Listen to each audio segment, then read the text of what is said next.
Hi అండి, welcome back to మగవ YouTube channel. ఈరోజైతే చిక్కుడుకాయల గురించి కొన్ని ముఖ్యమైన విషయాలు అయితే నేను తెలుసుకున్నా.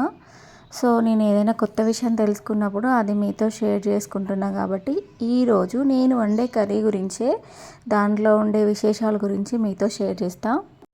సో ఇది ఎక్కువగా సీజనల్లో దొరుకుతాయి ఈ చిక్కుడులు. మనందరికీ తెలిసిన విషయంలే, సీజన్లో ఏదైతే ఖచ్చితంగా వెజిటేబుల్స్ అయినా ఫ్రూట్స్ అయినా వస్తాయో వాటిని ఖచ్చితంగా మనం కన్జ్యూమ్ చేయాలి. క్యాజువల్గా ఈ చిక్కుడులో ఫైబర్ కంటెంట్ అనేది ఎక్కువగా ఉంటుంది, క్యాలరీస్ అనేవి తక్కువగా ఉంటాయి. కాబట్టి మెయిన్గా వెయిట్ లాస్ అవ్వడానికి ఇది చాలా మంచి ఫుడ్ అనమాట. అండ్ వెయిట్ లాస్తో పాటు మనకి ఐరన్ లోపం ఉంటే ఖచ్చితంగా ఈ చిక్కుడుకాయలను తినడం వల్ల బాడీలో హిమోగ్లోబిన్ లెవెల్స్ కూడా ఇంప్రూవ్ అవుతాయంట.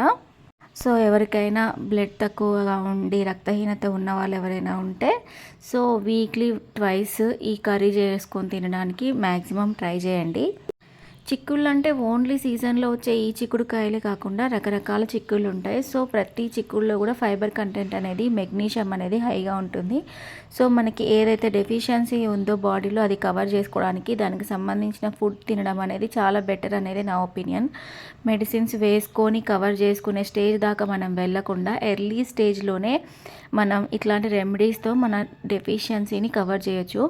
ఒకవేళ మన బాడీలో హై డెఫిషియన్సీ ఉంటే మాత్రం ఖచ్చితంగా ఇంకా మెడిసిన్స్కి వెళ్ళాల్సిందే. కానీ మనకు తెలిసిపోతుంది అంటే బాడీ ఏ స్టేజ్లో ఉంది అనేది. ఆ టైంలో మాత్రం కొంచెం ప్రికాషన్స్ ఎర్లీగా తీసుకుంటే బెటర్ అనిపిస్తుంది నాకైతే. అండ్ ఇంతే కాదు, షుగర్ ఉన్న వాళ్ళు కూడా వాళ్ళ షుగర్ లెవెల్స్ గ్లూకోజ్ లెవెల్స్ బాడీలో కంట్రోల్ అవ్వడానికి ఈ చిక్కుడుకాయను తినడం వల్ల షుగర్ లెవెల్స్ కూడా కంట్రోల్ అవుతాయట.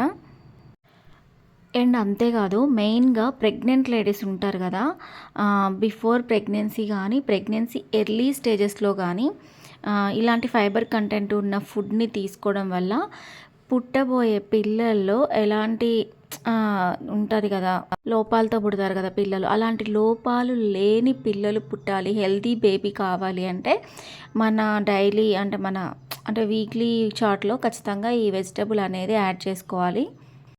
ఒకవేళ మనకి ఇట్లా మరీ అంటే మన దేశవాళీ చిక్కుళ్ళు అనేది ఎప్పటికీ దొరకవు. కాబట్టి ఈ సీజన్లో కొంచెం బాగా ముదిరినవి తీసుకొచ్చి ఎండబెట్టి ఆ సీడ్స్ని స్టోర్ చేసుకొని అప్పుడప్పుడు గుగ్గిళ్ళలాగా బాయిల్ చేసుకొని తింటే కూడా అవి చాలా హెల్త్ బెనిఫిట్స్ ఉన్నాయని చెప్తున్నారు. అండ్ ఇవే కాకుండా మనకి ఓల్డ్ ఏజ్లో న్యూరన్స్ అంటే నర్వ్స్ ప్రాబ్లమ్స్ వస్తాయి కదా, నరాలు మంట, నరాల బలహీనత ఇవన్నీ ఉంటాయి కదా.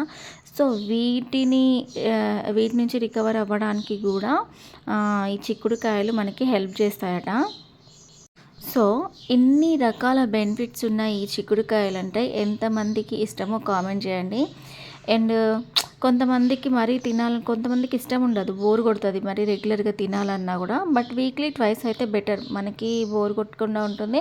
అండ్ బాడీకి కావాల్సిన అన్ని విటమిన్స్ కూడా అందుతాయి. ఇందులో విటమిన్ B6 కూడా హై లెవెల్లో ఉంటుందంట. ఫైబర్ రిచ్ ఫుడ్ అంటే ఇంకా ఈ బఠానీలో ఈ చిక్కుళ్ళు వీటిలో ఎక్కువ ఉంటుంది. అండ్ అంతేకాకుండా కామన్గా మనకి ఫీవర్స్ వచ్చినప్పుడు white blood cells, red blood cells ఇట్లాంటి డెఫిషియన్సీస్ ఎక్కువ ఉంటాయి కదా. సో వైట్ బ్లడ్ సెల్స్ పడిపోయాయి అని చెప్పేసి అప్పుడప్పుడు మనకి వైరల్ ఫీవర్స్ వచ్చినప్పుడు చెప్తారు కదా, ఆ టైంలో కూడా వైట్ బ్లడ్ సెల్స్ ఇంప్రూవ్మెంట్ కోసం కూడా ఈ చిక్కుడుకాయ అనేది ఉపయోగపడుతుందంట. అండ్ ఇమ్యూనిటీ సిస్టమ్ని బాగా ఇంప్రూవ్ చేస్తుందంట. మనకి క్యాజువల్గా ఏ ప్రాబ్లం వచ్చినా కానీ మన ఇమ్యూనిటీ సిస్టమ్ అనేది హై లెవెల్లో ఉంటే వాటి నుంచి అంటే ఆ డిసీజెస్ నుంచి కానీ ఆ చిన్న చిన్న ప్రాబ్లమ్స్ నుంచి కానీ మన బాడీ రికవర్ అవ్వాలి అంటే ఖచ్చితంగా మనకి మంచి ఇమ్యూనిటీ సిస్టమ్ అనేది ఉండాలి. ఆ ఇమ్యూనిటీ సిస్టమ్ ఎప్పుడైతే వీక్ అవుతుందో ఈ సీజనల్ వైరసెస్, ఇన్ఫెక్షన్స్, సో వీటి బారిన మనం పడుతూ ఉంటుంది మన బాడీ అనేది. సో వీటి నుంచి మనం బయటికి రావాలి అంటే ఇమ్యూనిటీని ఫస్ట్ బిల్డ్ చేసుకోవాలి. సో ఇమ్యూనిటీ బిల్డ్ చేసుకోవడం కోసం ఇలాంటి ఫుడ్ని మన డైట్లో యాడ్ చేసుకోవడం అనేది చాలా బెటర్ అట.